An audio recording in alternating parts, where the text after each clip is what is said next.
Hai teman-teman di seluruh Nusantara. Pada kesempatan kali ini saya akan melakukan perbaikan TV plasma 4x3 in dengan gagal start kerusakannya.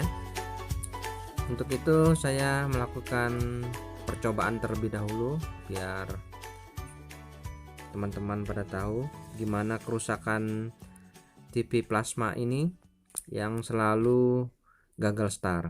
Nah, ini pada saat sumber sudah saya masukkan ke listrik. Nah, ini sudah melakukan proses booting start, namun TV tetap kembali lagi dan kembali lagi booting dan tidak mau on.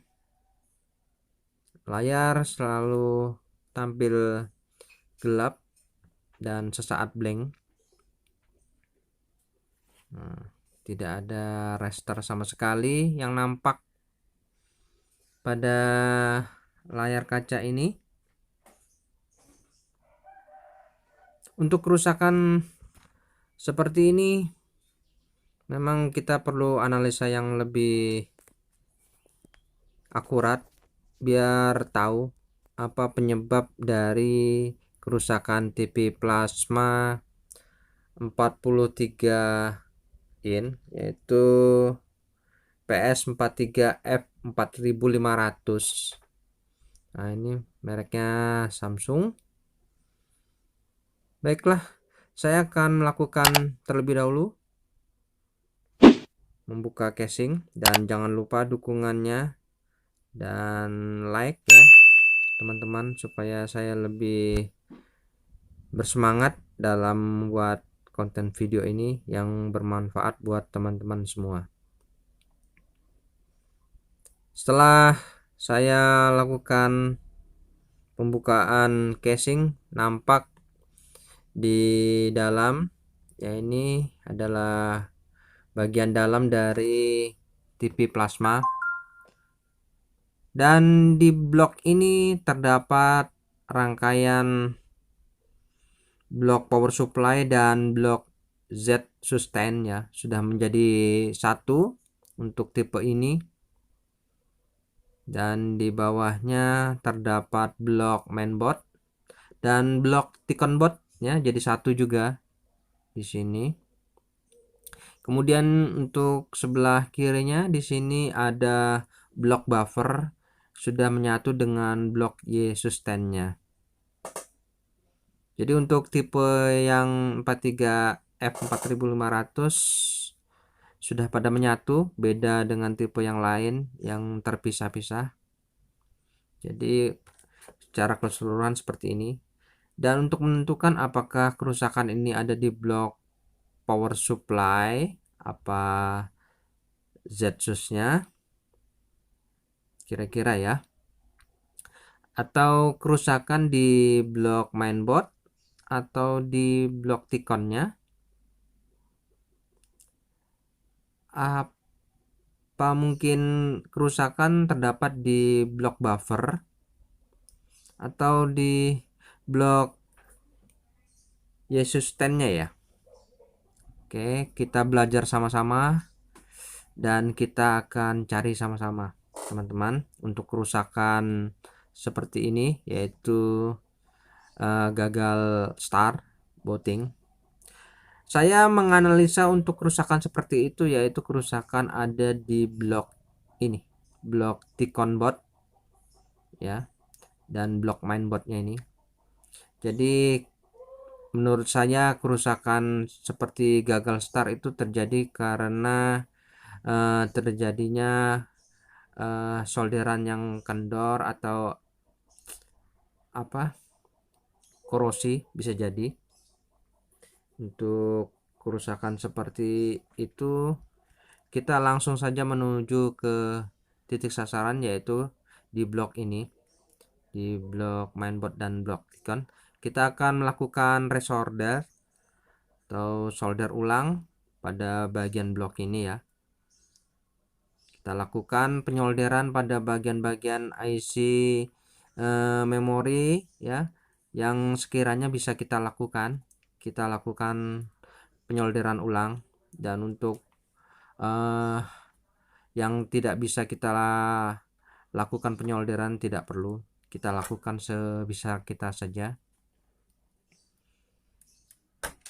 Dan selanjutnya saya melakukan pelepasan terlebih dahulu untuk kabel-kabel fleksibel.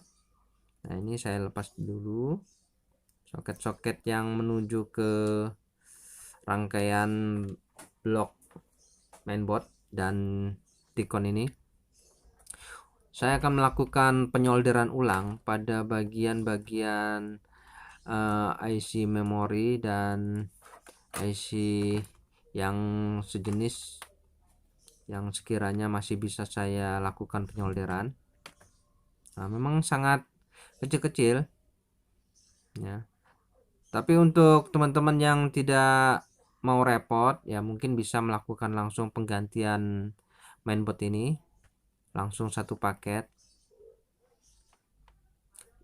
Oke, saya lepas dan kemudian saya lakukan penyolderan pada bagian-bagian IC yang menurut saya masih bisa saya lakukan penyolderan ulang. Saya berikan cairan pasta untuk mempermudah proses penyolderan. Lakukan penyolderan di bagian-bagian IC yang mempunyai pin 8 pin seperti IC memori. Mungkin terjadi transfer data yang kurang sempurna sehingga TV menjadi gagal start.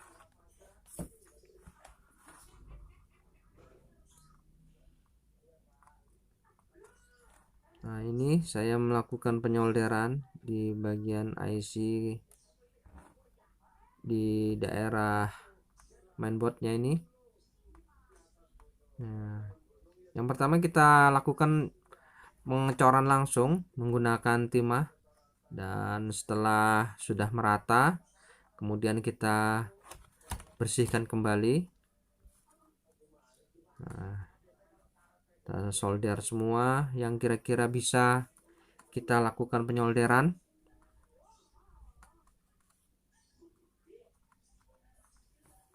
Cara ini memang cara yang sangat simple, mudah, karena hanya dengan cara ini kita bisa melakukan perbaikan tanpa harus melakukan pergantian.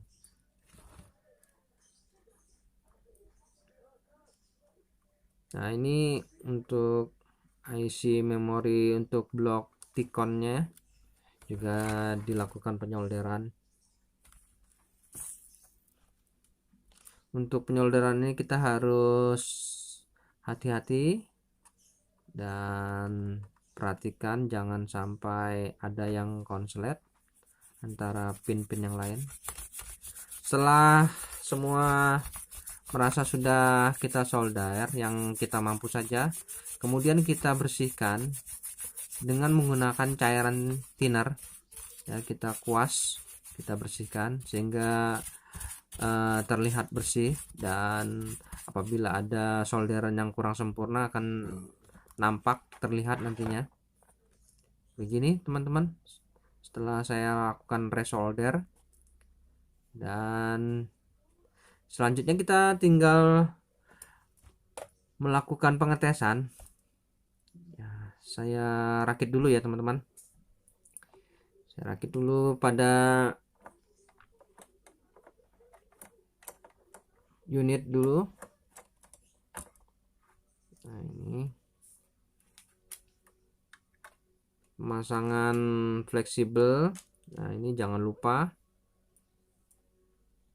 Dan untuk teman-teman, semoga tutorial ini bisa bermanfaat untuk teman-teman yang sekiranya ada mengalami kerusakan TV plasma untuk tipe ini 43F 4500 yang kerusakannya gagal start ya. Itu bisa melakukan resolder atau melakukan penggantian satu set langsung bloknya ini, karena untuk kerusakan gagal start sudah pasti, saya pastikan ini kerusakan di blok ini.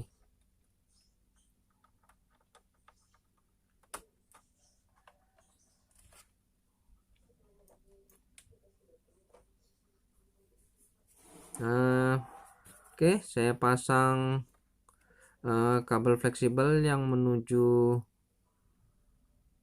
Xbox. Nah, ini yang menuju ke Xbox.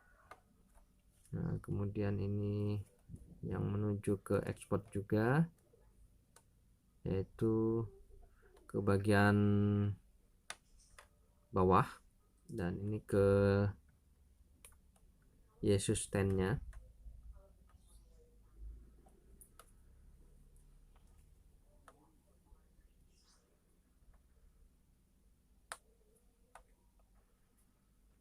Oke, dan ini soket speaker dan sudah terpasang. Oke, kita periksa kembali, dan sepertinya sudah terpasang semua. Selanjutnya kita melakukan pengujian, semoga berhasil. Bismillahirrahmanirrahim. Oke, sudah start.